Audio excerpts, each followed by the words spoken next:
Bonjour à toutes et à tous, chers abonnés et fidèles auditeurs. Un salut chaleureux tout particulier à la grande famille de l'huile des enseignants et à nos frères et sœurs de la cathédrale de Dallas. Merci de nous suivre, de participer à la réflexion et de soutenir le dialogue sur les sujets qui comptent pour notre société. Contexte. Le 8 août 2025, Grace Amy Coutinho, fille du célèbre pasteur et ex-prisonnier politique Coutinho Fernando, a été nommée ministre de la Jeunesse en République démocratique du Congo. Une nomination qui a provoqué autant de félicitations que de vives critiques. Voyons pourquoi. 1. Les principales critiques. Âge et expérience. À seulement 25 ans, certains estiment qu'elle n'a pas le parcours ou l'expérience nécessaire pour diriger un tel ministère. Népotisme suspecté. On lui reproche surtout son lien familial avec une figure influente, pensant que son nom a pesé plus que ses compétences. Distance avec le terrain. Ayant vécu en France la majeure partie de sa vie, ses détracteurs doutent de sa connaissance réelle des besoins de la jeunesse congolaise. 2. Les arguments en sa faveur. Engagement spirituel et social. Conférencière et autrice, elle s'implique dans la formation, l'encouragement et la mobilisation des jeunes, avec un message d'espoir et de leadership féminin. Soutien communautaire. Une grande partie de la communauté chrétienne voit en elle une figure susceptible d'apporter des valeurs de probité et d'écoute au sein du gouvernement. 3. Son parcours académique et ecclésiastique. Études. Grace Amy Coutinho a grandi en France depuis l'âge de 5 ans, où elle a suivi toute sa scolarité de base et secondaire.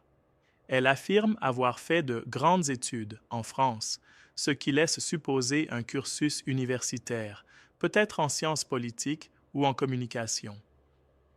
Cependant, aucun diplôme précis n'a été officiellement publié, laissant place à des interrogations sur le niveau exact et la nature de sa formation académique. Par ailleurs, elle a suivi des formations en leadership et développement personnel dans des cadres privés. Parcours à l'Église.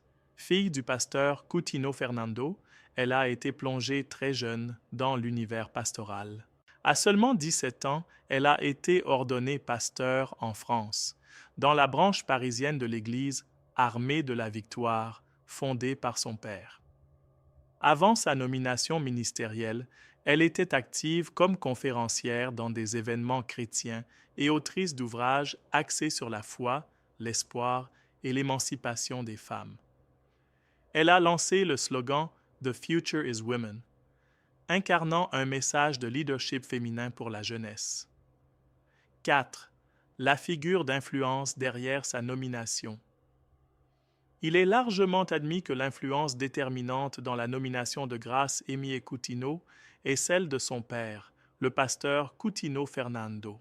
Leader spirituel très respecté, fondateur de l'Église Armée de la Victoire et figure emblématique de l'opposition politique en RDC, il est également connu pour avoir été emprisonné sous le régime Kabila.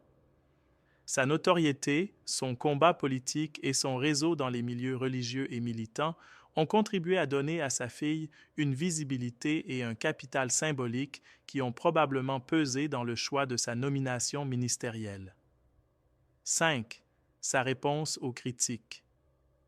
Elle rappelle fièrement ses origines congolaises, promet de travailler avec loyauté et assure vouloir être un pont entre l'État et la jeunesse.